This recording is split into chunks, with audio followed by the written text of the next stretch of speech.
Welcome to the Conscious Radio Network's YouTube channel. Become enlightened, have fun, and tell all your friends and family to share with everyone they know. You can find us on Facebook and stay up to date on our Facebook group, or find us on Twitter, Instagram, and TikTok. Our podcasts can be found on Libsyn, iHeart, Spotify, Google Podcasts, and more. Most of all, remember to go to our official website at consciousradionetwork.com for podcasts, hosts, future shows, and scheduling. We also want to welcome our international audience. Don't stop now. Enjoy the community. Subscribe today.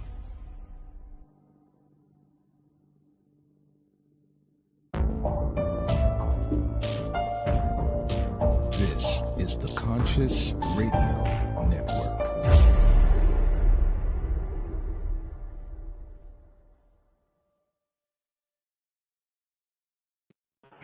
Good morning, afternoon, or evening, wherever you might be on this spaceship we call Earth. Welcome to Conscious Radio Network's weekly podcast series, The Seance.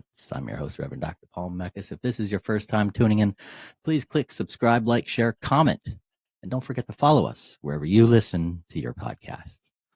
Today, America in Therapy. A master's in psychology and counseling from Antioch University, she co-directed the Parents United Sexual Abuse Treatment Program in Santa Fe, New Mexico for 2 years, and then went into private practice full-time.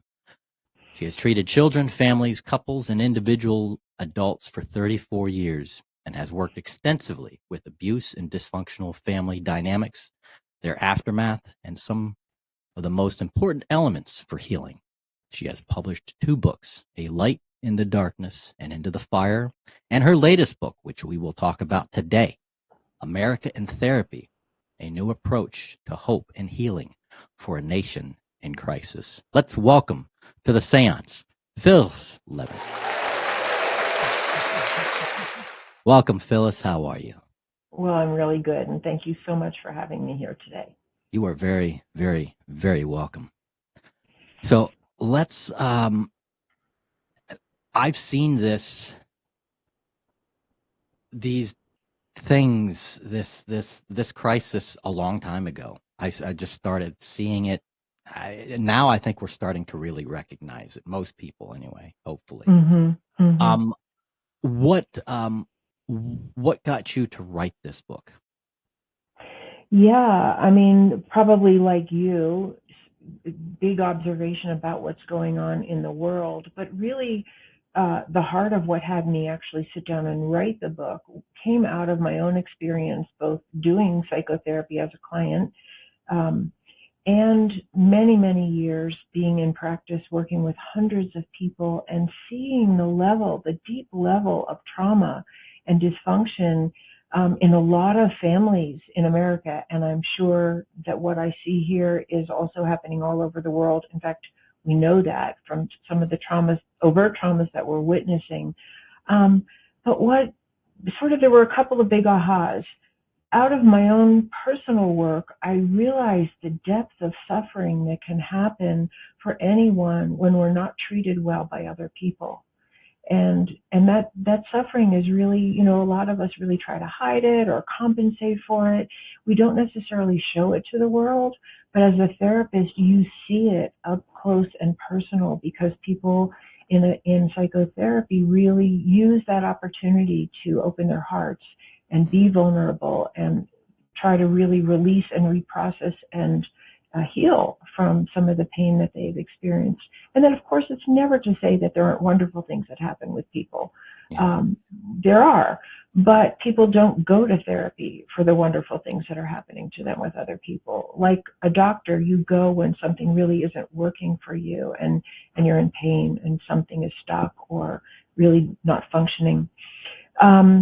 And so the second big aha was that having worked with so many families and even though I did my therapy myself, I was still working with the conditioning I received in my family and in my growing up years and in the larger communities that I lived in and was conditioned by and influenced by. And so it really I began to realize that the family system is actually the key to understanding so much about what goes right or what doesn't go right in our own psyches and our own lives. And that when people don't have a chance to heal from that, we tend to repeat what we know and carry it out into our adult lives and keep repeating the same patterns. And that's actually what brings a lot of people to therapy, is that no matter how hard they try, they keep attracting the same person, or they keep not being able to express themselves in their creativity, or they're not getting along with their kids, or they're suffering from addiction, or they're raging even when they don't want to. Because there's an imprint of early conditioning and coping mechanisms that they haven't been able to unwind and undo. And the next big aha, and then please jump back in, was that having worked so intimately with family systems and family therapy, which I think is a very important lens in the world of psychology today, that I began to see America as a family system. All large groupings of people operate on certain kinds of family dynamics, either healthy or not. And to the extent that those family dynamics are abusive, or they target certain individuals, or they encourage divisiveness or violence, or exploitation, those are unhealthy family dynamics. And from the world of psychology that I'm so steeped in, it's clear what the symptoms are, and it's clear what happens if we don't address the symptoms. And I see them happening in our country. And I think that's probably what you're referring to when you say you've been seeing this for a long time. And I think many of us see what's going on in the country, but don't necessarily have the lens of psychology with which to understand it and maybe address it in a way that we try to help individuals and families when they're dysfunctional or abusive, and try to break that cycle. Yeah, yeah. When it comes to cycles, I this could be another show when I bring this up. Yeah. That through the decades, I started seeing, and I'm sure you might be able to agree with this, is the collapse of the traditional nuclear family. Mm-hmm. That when you Mm-hmm. say family, it's not. I'm seeing the loss of the traditional family. Yeah. Do you feel that that is also a contributor to the problem? I definitely do, because, you know, my work really was family work. Whether you're working with one individual or one child or a couple or a family, you're always working with the family system that they were affected by. Mm-hmm. And to the extent that, you know, I mean, there's so many contributing factors, and I'm sure we could probably have a whole panel of experts from, Yeah. you know, from economy and religion and sociology, and, you know, people who are experts in the social media and in, you know, all of that. But I think that just from my experience working with so many people over the years, the level of dysfunction in their families is enormous. It's really enormous. And I think our families really are suffering. I think parents are stressed. I think a lot of people are, you know, stuck in jobs that they don't want, but they feel trapped in them because they have to make a living and support their kids. There's social pressures to always look good and look like you have it together and get the next thing. There's an enormous economic pressure in our country. And then there's the environment we live in, which is sort of encouraging that we target certain populations as the problem. And so people, I think, less and less are looking to, and this doesn't go for everyone, of course, nothing I say goes for everyone, but less and less to, like, who am I being in this and what could I do, rather than like continuing to learn to focus on blaming somebody else for the problems. And so you have that on the nuclear family level, you have that in communities, you have it in the larger venues of institutions, and coming down from the top in the government, so that the health of the family actually isn't even a national priority. Yeah. I've seen. I mean, I've got friends, I've got family. I mean, I even hear this from my mother, from some of her friends, you know, that are, you know, in the later age group of the baby boom generation, and they're all, you know, going through these problems where there is not that community support like there used to be. You know, there's not, you know, you have an issue, we were always told, well, go to one of these outreach programs and just check out all the outreach programs. But then when they do, they're not there. They can't find them, Mm-hmm. or Mm-hmm. they're understaffed, or they're underfunded, or they're not around anymore. So Yeah. Yeah. And I think, there's so many contributing factors here, but one that comes to my mind is that I think we still have this attachment to the idea that we're supposed to be independent. I'm mm, supposed to take care of my needs myself. And I think that's actually gotten a lot stronger, at least in part of the population. It's not sexy, it's not appealing, it's not attractive to actually say that you need something. And we have a climate in our country, I call it the family of America, because I'm really looking at our country through the lens of family systems. We have a climate of targeting people who say they're in need, who say they're suffering from injustice, who don't feel like they have equal opportunity or equal access to medical care or education or housing. We have this horrible word that's come up that these people are entitled, that these are entitlements rather than why in our family do we not want to provide for everyone? yeah, Just like in an individual family, if we had parents that weren't providing for all their children, we'd say, what's wrong with them? yeah, yeah. And naturally, I've always felt this, that as human beings, no matter where on the globe you are, we're naturally socially codependent. 100%.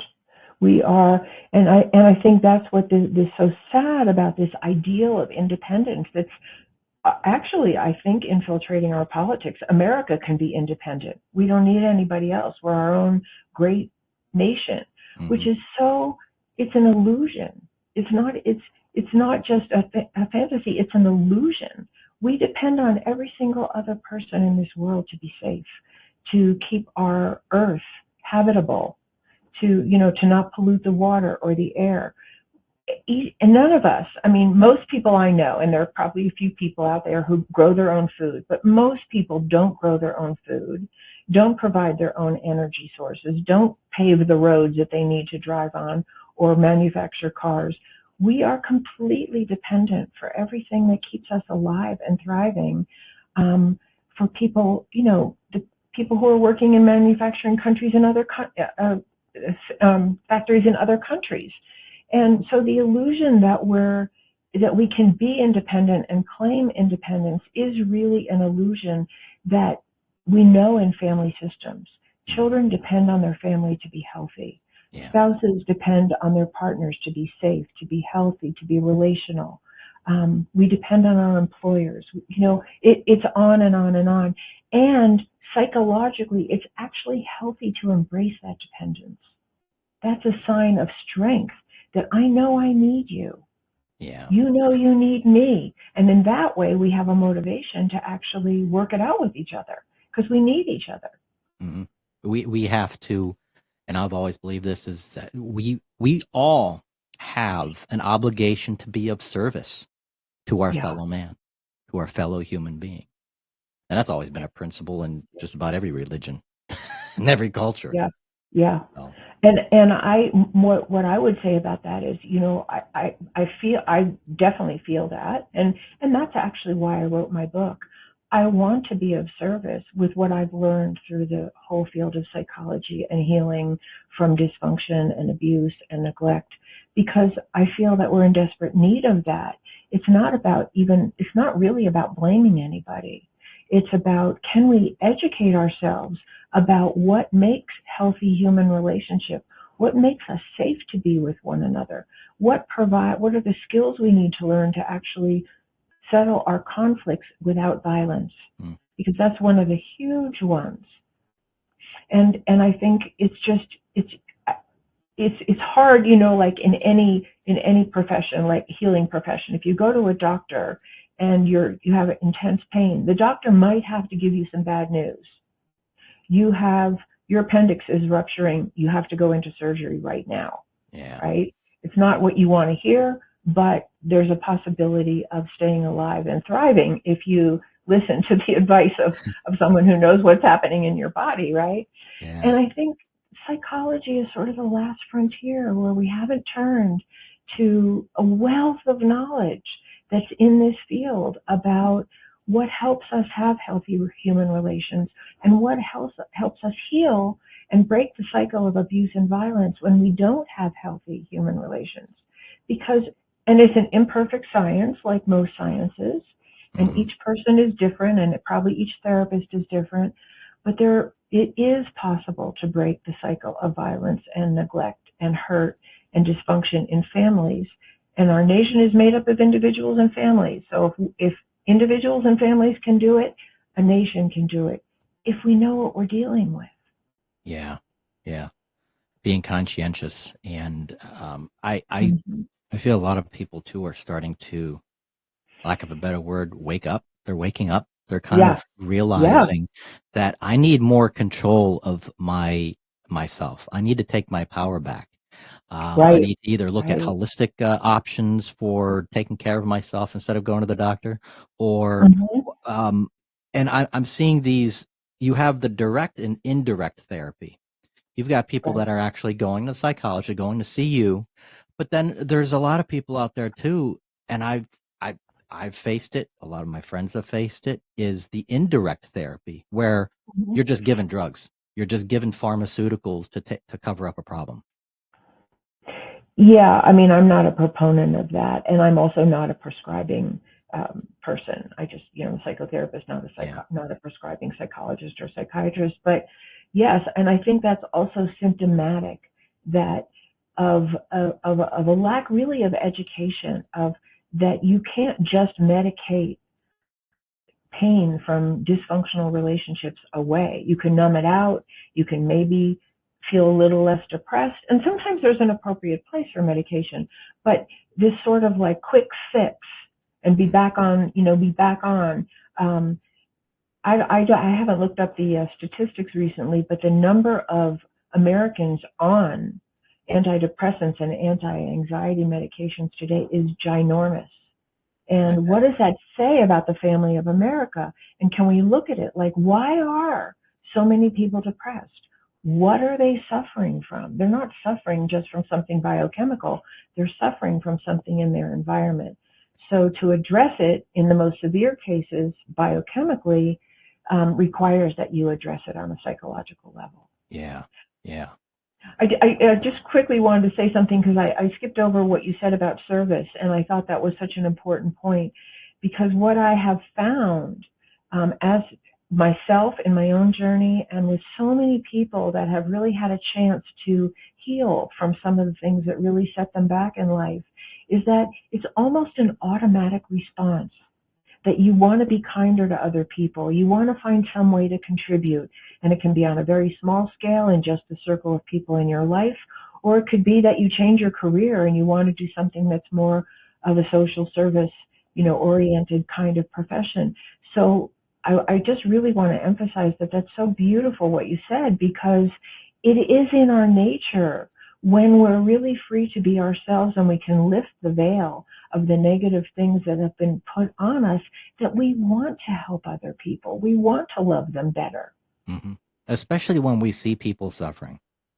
When we see firsthand people suffering, and hopefully the people who see that are empathetic and can relate and go, I need to help. I need to do something.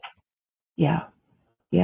And if you have been in therapy, and I know I have been, and not every therapist was perfect, and therapists are just like people, they have their own work to do as well. But when you find yourself with someone who it's really safe to really be vulnerable and open up and talk about the depths of what you've experienced and all the negative things you've come to believe about yourself, or the coping mechanisms that you've adopted that aren't serving you or aren't serving the people around you, and you can really be safe and not judged, and in a process where you can heal from the worst of what generated that in you in the first place, there's nothing like it. There's nothing like having that safety to actually not be perfect and not look like we're always good or have it all together or we're totally independent and we can do it all on our own. Because we just can't. Yeah. And for those who either may be listening or viewing, for anybody out there that doesn't feel comfortable reaching out to yourself or anybody in this practitioner for help, what is the best thing that you can tell them that can lighten the Yeah, load, so to speak? yeah. I mean, not everybody's going to go to therapy, and I'm not saying that psychotherapy is a one size that fits all for everybody anyway. And there are many, many people who can't go. They don't have access. They can't Mm, afford it. They don't have insurance. There's social stigma for them, which, also I feel like we need to address on a much larger level than just individually. But, what I would say is, first of all, I want to say two things. One of them is that you don't have to be a therapist to be helpful to other people. mm, We can all be a little kinder. We can all be a little more understanding. We can all do our own work on ourselves. If I feel like I get angry too easily, I can try to work to mitigate that and get to the source of my own anger. Maybe it's some other way. Maybe it's a spiritual practice. Maybe I just need to take some long hikes or exercise more because that gets a different body chemistry going for me. Or maybe it's my pets, or maybe it's my creativity, or it's loving my children. Whatever it is, I mean, many people have an intuitive sense of what they actually need. Maybe they need to be a little bit more social and not so isolated, or they need to cut back on alcohol, or they need to engage in something in the community, or they need to get into their art and really let that part of themselves find expression in the world. I mean, there's a million things I could add to that list. I think we all are actually born with an intuitive sense of what serves us and what our basic nature wants to express. And to the extent that we don't live in a functional environment, in a healthy environment, or an environment that really encourages our greatest strengths, our greatest gifts, and reflects them back to us, or discourages us, or puts them down, or ignores us, or sees us as inferior no matter how we've manifested, or what we look like, or whatever it is, that people stop trusting their intuition. And I really see that, especially when there's abuse and neglect, is that it's not safe to trust your own intuition. Because if you really could trust your intuition, you'd get out of there. But yeah. if you're a little kid, you can't get out of there. Or if you're a spouse who's completely economically dependent on a partner who's hurting you, you might not feel like you can get out of there. So we stop listening to our own inner wisdom. And psychotherapy, I think, is one of the great ways to start listening to that, and being in a safe place where you can. But psychotherapy is not the only venue. It might be that you go out and commune in nature. It might be a place it might be church. It might be where you go to meditate. It might be in your art. Yeah. It might, Yeah. you know. Pick up art, So, pick up fishing, yeah, hunting. It's something. It's a hobby. yeah, I mean, that there's so many calls to hobbies out you. there. Right, that Yeah. calls to you. Like, find one thing. I mean, I know people who have found incredible healing in nature. Does it heal if they were sexually abused or beaten as a kid? It might not heal that wound, but it might bring them the relief that helps them function better in the world. Hmm. And like you said too, and I wanted to come back to it, is like you said, loving kindness is the best part of therapy. It is therapeutic, and more people need to show that, with everyone, is just be kind to everybody, be respectful, be kind. And by showing that, a hug, I mean, just the energy level of a hug. Somebody give Right, somebody a hug today, right. and that is so therapeutic in of itself. Well, to me, what you're saying is actually the bottom line. Mm, That is the essence of all healing. Event, you might have to go, down into some darkness to uncover your loving nature, or be able to receive love or give it to others. But it is absolutely bedrock in terms of healing, no matter what avenue I believe that you're taking. And one of the things I have discovered as a therapist is that, well, first of all, we know this even scientifically, that we come into this world wired for love and connection. mm, And the way I say it is love and connection, and then there's, things you can add to that: safety and non-judgment and support and nonviolence and cooperation, all of the, and celebration of diversity. We could name 10 things, but if I reduce it to love and belonging is the best food for human beings. Yeah. We thrive on love and belonging. And to the extent that people don't get that from other people, they become symptomatic. And that's really the heart of psychology. It really is.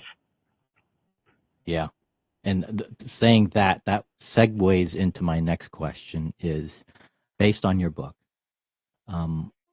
what are a couple of the, aside from that, what are a couple or a few key points that we should be addressing on helping us get out of this this rut, off this cliff? Well, a couple of things. One is that, and part of the reason why I wrote this book is just to help, share some of what I've learned as information. So if you know that eating a certain substance is going to make you ill, hopefully you're not going to eat it, even if it tastes good to you, right? Because it makes you throw up or it gives you a seizure or whatever. And so part of my purpose is really outlining what are the dynamics in families and between people that make us mentally unwell, that make us psychologically disturbed. Someone who's a mass shooter didn't get born a mass shooter. Something happened to them that really disconnected them from their humanity and from the humanity of other people to the point where they could perpetrate that kind of violence, which is often suicidal. Yeah. So we have to educate ourselves about what are the dynamics of neglectful, dysfunctional, and abusive families that we can now start to identify happening on larger levels of society, including coming down from government and large institutions that are hurting so many people. What are the symptoms? What are the things that help break that cycle? And I really try to go into those things in detail. So a couple of things that I talk about in depth in my book, which we don't have time to go into depth, but there are some really big paradigm shifts that we're desperately in need of. So I'll give a quick medical example. When we first discovered that there were germs and bacteria that were causing some of the illnesses that were plagues that people were suffering from, we had a chance to heal them. Before that, we could ascribe it to, a person was evil, or they had been, an evil spirit had taken them over, or they were, we could ascribe it to anything because we didn't know. Yeah. And today, we still ascribe evil to a lot of people who are really symptomatic of the hurt that they've received.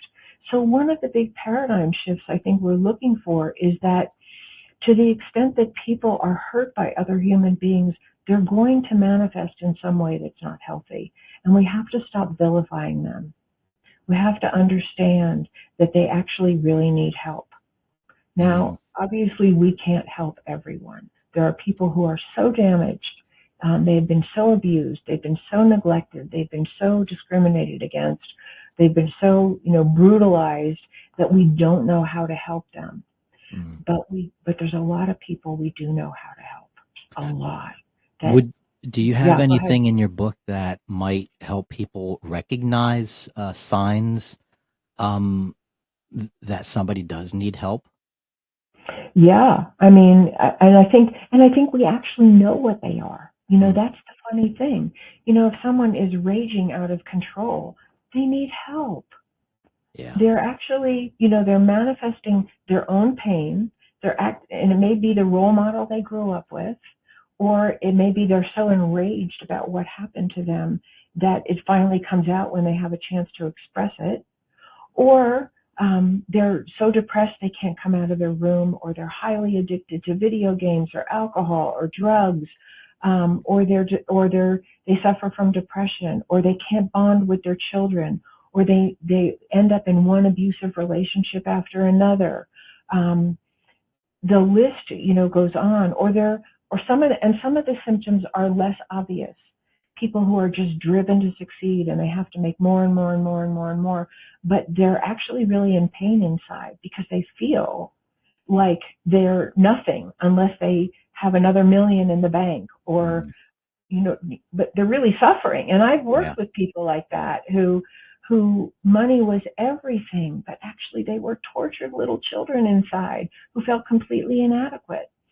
I mean, so we see the symptoms around us. And one of the many things I try to point out in my book is that we want the best. We want the best cars. We want the best computers. We want the latest iPhone. We want the best medical treatment. We want to have the best of everything, except as a society, we have not asked for the best human relations. Yeah. And it's just the missing piece. I feel like it's the big missing piece. I call it lying hidden in plain sight. How many mass shootings do we have to have before we say, what's going on in the larger family systems that we're living in that is not providing what people really need in the sense of love and belonging and all the other qualities that we listed, that they are so disconnected from themselves that this is what they do. They're not evil people. And of course, we're all horrified when someone goes into a classroom and kills innocent children. We're horrified. And we want to vilify that person. But if we actually want to stop the abuse and we want to stop this, then we have to look at what happened to them. Mm-hmm. We do. And address it. Yeah. Like I said, just my next comment will probably open up opportunities for more episodes, more continuation. I'm great with that. Right? I love that. It's like we've recognized, like the last several mass shootings that have made international news. Right. When the information comes out, you start to realize that they had their eyes on this particular person for some time. They knew it. They knew it, and the signs were out there for years, but nobody did anything. Right. I think you could just take that comment and expand it out to the world scene. Thousands of people are being bombed in their own homes, and their children are dead, and we know it, and we're not stopping it. We know it. And so I say, and I think this is very, very important for us as human beings, that we still condone behaviors that we would never want perpetrated on ourselves, ever. None of us want to be, forced to leave our country. Because we have no food or we're being persecuted. None of us want to be bombed in our homes. None of us want to be jailed for the color of our skin. We don't want that. But we allow it to happen to other people. Yeah. And that disconnect, that severe disconnect, is actually a mental health issue. And we're being fed that it's an ideological issue, but it's not. It's a mental health issue. And we have to heal our mental health, because mentally healthy people don't want to bomb innocent people. No. They don't. Exactly. They don't want to build weapons of mass destruction. They don't. I agree, 100%. Yeah. So, before we close off the show, and how can people find you? Where they can reach out to you? Where they can find your book? If you can give your information out. My book is on all the major booksellers now. And I see you're flashing my website. It's www.phyllislevitt.com, and you can contact me on my website. If you sign up for my newsletter, I just recently added to my newsletter a free, pretty extensive PDF called The 6 Secrets to Repairing Relationship After Conflict, which is also a chapter in my book. But I've gone into, in this PDF, I've gone into it in a little bit more detail and expanded it out just to be applicable to a person in their own life. How can I apply these 6 elements in my own life? I'm on LinkedIn, I'm on Twitter and Facebook, and I have a lot of interviews on YouTube. I have interviews and blogs on my website. And anyone who wants to contact me, I'm totally open to, communicating with you and answering any of your questions or seeing how I could be of service. Absolutely. Thank you. Thank you. You're welcome. Back anytime too. If you have another I would book love it. or a continuation of your work and stuff, absolutely. Absolutely. Because this is important. I mean, this show is to help everybody, anybody and everybody. There's an episode somewhere from the seance over the years that can help somebody out there. Not all the shows Right, are good for everybody, but right, hey, there's right. always something. But before we close the show, what would you like to deliver as a takeaway for our audience today? I would like to deliver the takeaway that you actually said earlier on, because that's often my takeaway at the end of these. And that is, just be kind. Go out of your way to like be a little more patient, a little less reactive. For me, having been a psychotherapist and having worked with such terrible abuse and neglect that I've witnessed, you don't know if the person walking down the street is doing everything they can to just hold on because they're falling apart inside, or they're suffering from abusive relationships, or they're traumatized, or they don't like themselves because they blame themselves for everything that's happened. And one person can make a difference. And I say this over and over, you don't have to be a therapist to be kind, to be helpful, to be of service. And I think in this day and age where a lot of people feel like the powers that be are just overwhelming and there's nothing I can do. It's just too much for me. I can't do it. And I think we need to know that we can do something, and that everybody's contribution, large or small, matters and makes a difference. Yeah, absolutely. And I wanted to share this really quick. Sometimes I can get emotional, so That's good. exactly. But somebody had shared something with me about a week or so back. They were at a convenience store, and somebody had snapped at them, and they're like, "Whoa, what's going on?" and stuff like that. And they were willing to stop and kind of just listen. What's going on? I I don't know what I did. I didn't cut you off in traffic. I didn't do this. I didn't do that. What's going on? They proceeded to try to, confront them, but they were still nasty.